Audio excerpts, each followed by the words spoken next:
One of the reasons why we're making the video and the film is to give you an insight into what could be or may be happening to you in your future. Some people call it the journey, some people call it the pathway. And what we're going to be doing is visiting various different places and talking to various different people. And also give you an idea of what happens at radiotherapy time. So we'll be going to the radiotherapy centre as well. And also there'll be lots of other interviews throughout the journey. The guys from Blackpool Sixth Form have been following me around for almost 2 weeks now, and we've recorded various different things for you to watch. Some will be good, some will be bad, some will be relevant to you, some won't be relevant to you. But hopefully by the end of the film you'll have a better insight into what's happening in your journey. Swallows is designed and there to support like-minded people that's got head and neck cancer. Thanks for watching the film today. That's it. I like it. Do you want to do the interview like this? That's it. Tremendous. Well, the journey that I went on, I mean, I don't know how to quantify the cost of what I went. It must be hundreds of thousands of pounds.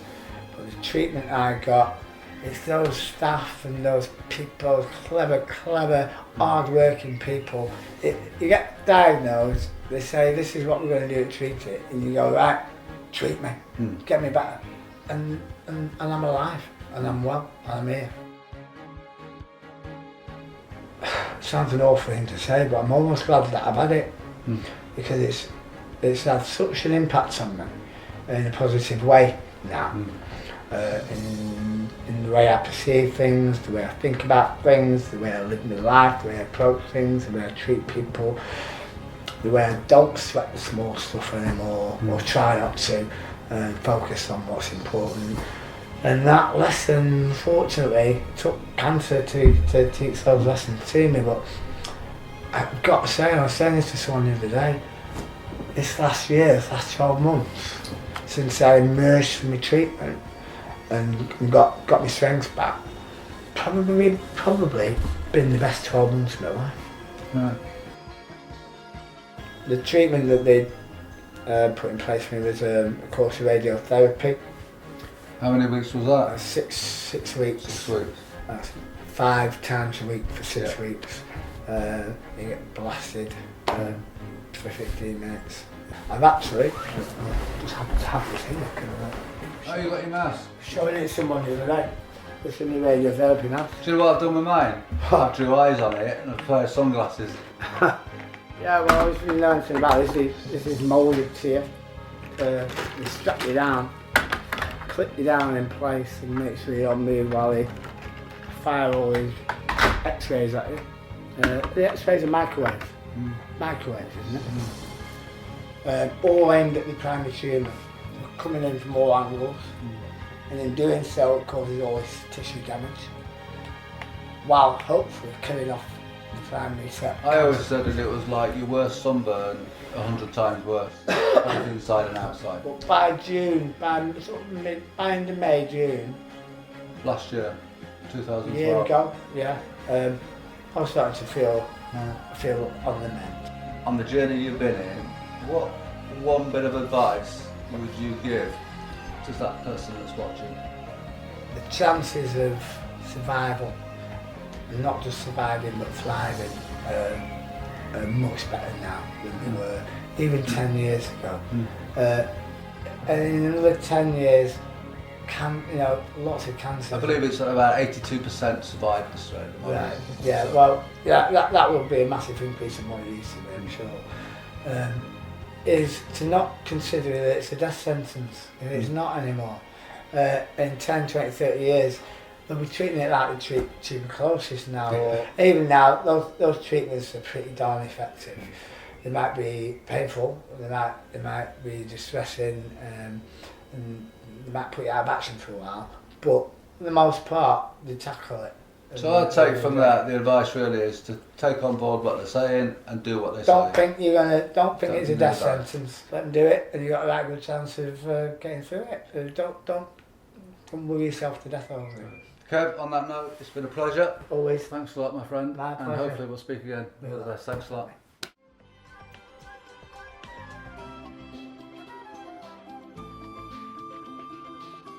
Hi Frank, thanks for agreeing to do the film today. No problem, Chris. Just to explain to me a little bit about what Charity Champion does within Boots. It's just bringing the staff all together for the chosen charities that we cover to have, you know, the passion throughout the store so everybody gets on board, and just to really make as much money as we can for the charity through having fun days with the staff and for customers.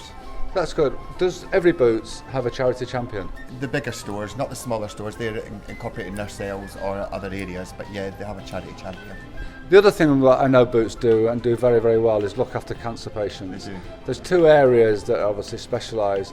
That's obviously pharmacy and your number 7 girls. Yeah. Just to explain to the guys that are watching, because there will be some cancer patients watching this now, what Boots can offer those guys.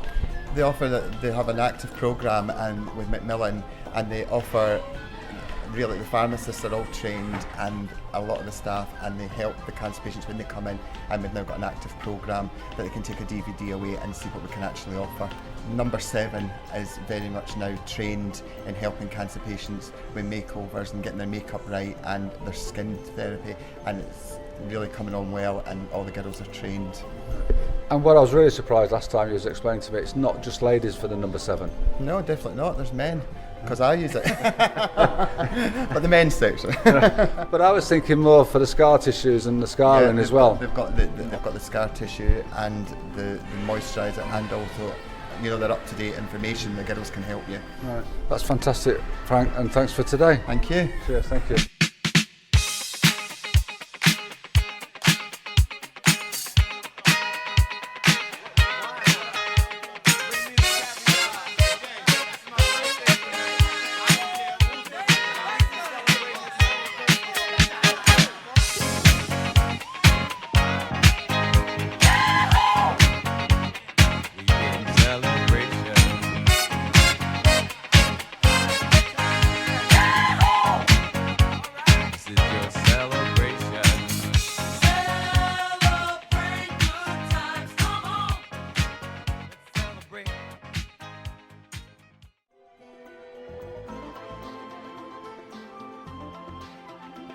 Thanks for coming today, Mark. Really appreciate that. Just if there was one tip you could give to anybody that's watching the film now, what tip would you give them? Well, if you get anything odd that it feels like ear, nose and throat, how minor it could be, get them, if it's here, get them to have a look at the back of your throat, because obviously where it was missed for me, nobody looked at the back of my throat. And that's where your cancer sits, that's where the primary cancer is. And I know you're involved with the support group, but how did you originally get involved with the support group, and why did you get involved? After my treatment and everything, I was offered my mask.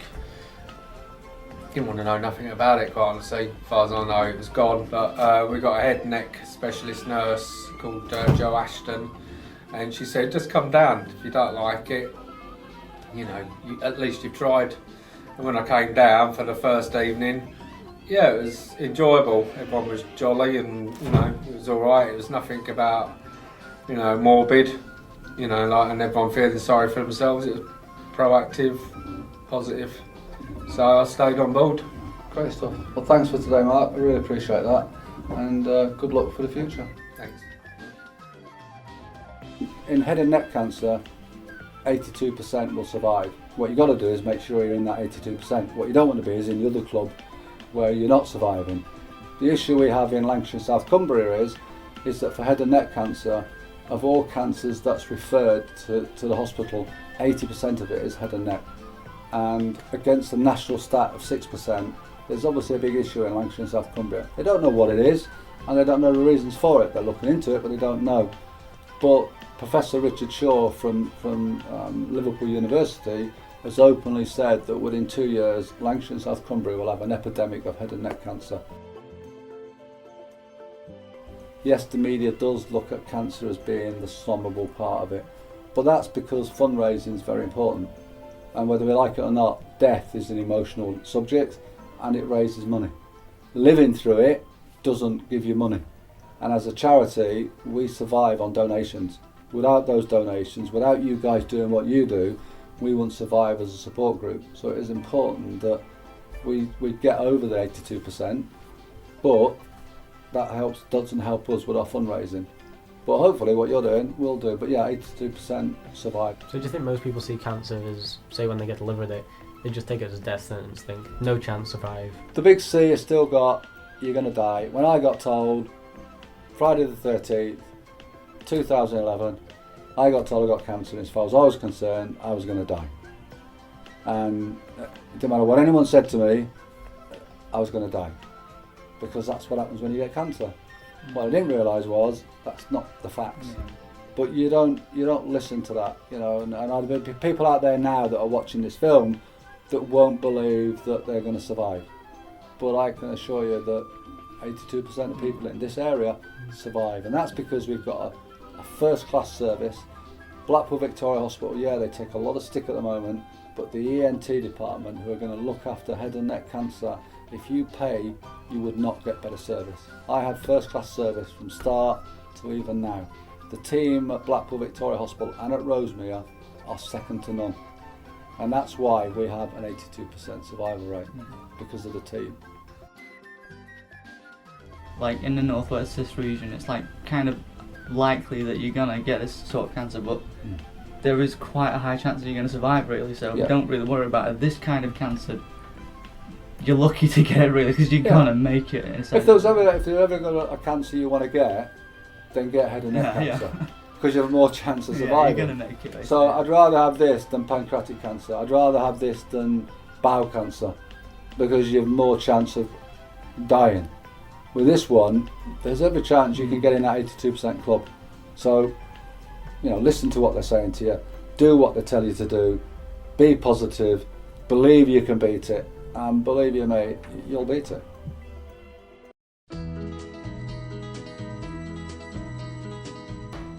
Julian, thanks for agreeing to do the film today. Pleasure. Can you just tell me a little bit who you are and a little bit about BIU, please? Okay, yeah, BIU has been around for about 15 years. We're a partnership based in St Anne's-on-Sea. Basically what we do is we look after people's utilities. So for the likes of Tesco's, for RBS, for the Church of the Latter-day Saints, for the NHS, we take the bills, we audit the bills, we process the bills to let them know you should be paying these, you shouldn't be paying these. And for many clients, we also buy the energy. Right. Okay. And just so people are aware of it, is it the commercial market or the public market?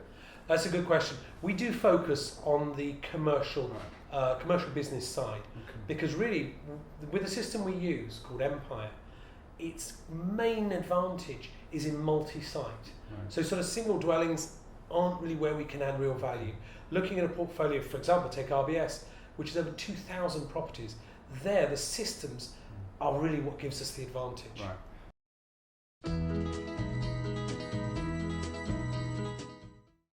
Because we just think it makes more sense. I mean, the other thing, of course, that's very relevant, your big national charities, yes, of course, they are very, very important. They have an important role to play. But they've also got the infrastructure set up to collect money, to do national television promotions and things like that.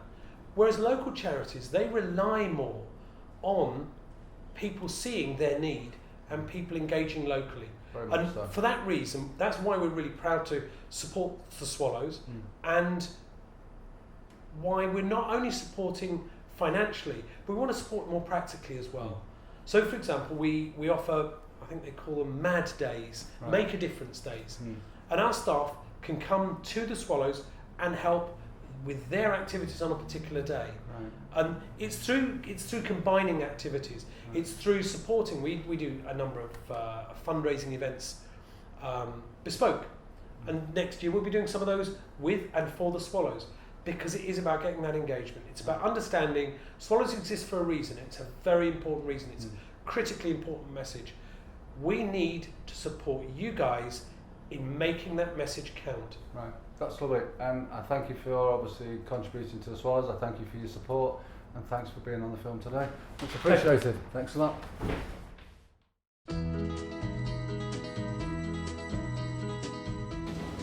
Thanks for agreeing to do the film for us today. As you know, the film crew are following the Swallows around and making a little bit of a documentary about it. But part of the journey is the radiotherapy area. We all go through, most of us go through radiotherapy. Myself, also a former patient at the Rosemere Centre, the guys do a fantastic job here, very, very positive and look after us fantastically. And all I'd like to do is show some of the people what we're going to do today.